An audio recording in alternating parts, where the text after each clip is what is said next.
Setiap orang tentu memiliki tujuan untuk bekerja. Namun tahukah kalian ternyata setiap pekerjaan itu memiliki resikonya masing-masing. Untuk itulah penting dilakukan K3. Nah, apa itu K3? Yuk simak video berikut untuk dapat memahami lebih dalam tentang K3. Hai, saya Mbak Safety. Tahukah Anda, setiap aktivitas kerja selalu memiliki risiko bahaya, mulai dari risiko rendah, sedang, sampai risiko tinggi. Lingkungan kerja yang aman dan nyaman tercipta jika kita punya pemahaman yang benar mengenai prosedur keselamatan dan kesehatan kerja atau K3. Pemahaman terhadap K3 tersebut sangatlah penting agar kita memahami bahwa di dalam setiap pekerjaan ada tahapan manajemen risiko. Tahapan manajemen risiko yang digunakan manajemen perusahaan untuk membuat kebijakan K3 yang sistematis mencakup identifikasi bahaya, analisa risiko, penilaian risiko, serta pengendalian risiko. Monitoring dan review juga dilakukan secara berkala pada setiap tahapan untuk memberi masukan kepada manajemen dalam upaya melakukan perbaikan berkelanjutan. Sebagai tahapan awal, lakukan identifikasi bahaya dengan memahami hal-hal berikut. Mari kita lihat contoh aktivitas di situasi stasiun boiler berikut. Bahaya merupakan potensi timbulnya cedera atau kerugian bagi pekerja, proses, properti, atau lingkungan sekitar. Risiko yaitu kemungkinan suatu bahaya yang dapat terjadi. Insiden adalah sebuah kejadian yang tidak diinginkan akibat bahaya.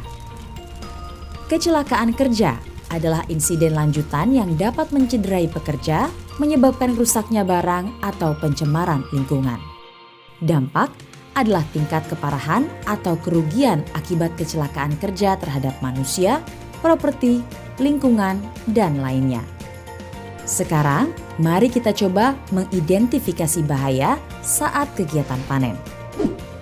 Pada saat panen, potensi bahaya bisa terjadi dari buah sawit yang berat dan berada di ketinggian. Risiko bisa ditimbulkan dari aktivitas pekerja yang akan memanen buah sawit. Insiden bisa terjadi ketika buah sawit jatuh dan hampir mengenai pekerja. Kecelakaan kerja terjadi saat buah sawit jatuh mengenai pemanen. Dampaknya, pekerja menjadi terluka. Mari kita coba lakukan identifikasi bahaya di situasi tempat kerja yang berbeda. Perhatikan aktivitas berikut dan bayangkan kemungkinan terjadinya bahaya.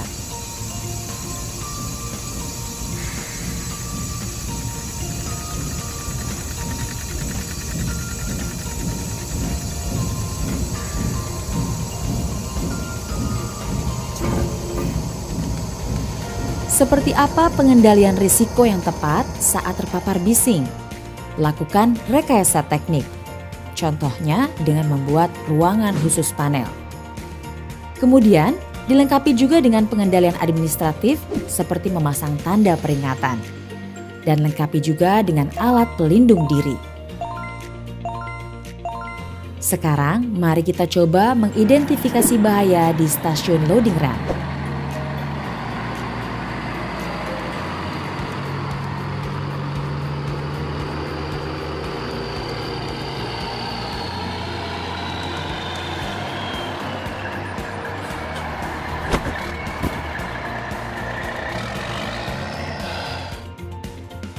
Bagaimana pengendalian risiko yang tepat untuk menghindari hal tersebut? Lakukan rekayasa teknik sebagai berikut. Kemudian, dilengkapi juga dengan pengendalian administratif seperti berikut.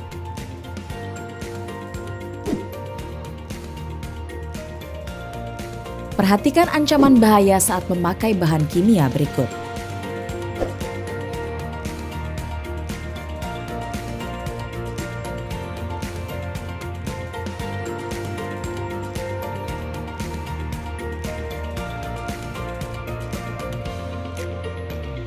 Bagaimana pengendalian risiko yang tepat saat menggunakan bahan kimia beracun? Manajemen perusahaan melakukan pengendalian risiko secara administratif dengan cara memberikan training serta instruksi kerja bagi pekerja. Dilengkapi juga dengan penggunaan APD.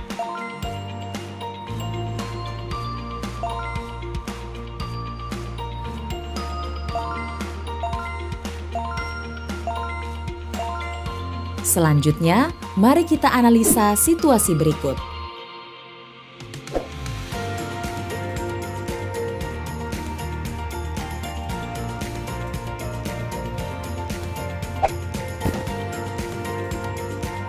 Kecelakaan kerja dapat disebabkan karena posisi badan yang kurang ergonomis saat melakukan gerakan yang berulang.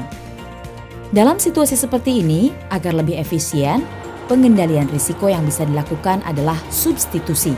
Salah satunya dengan menggunakan crane grabber, yaitu mengganti pengangkutan buah secara manual dengan mesin.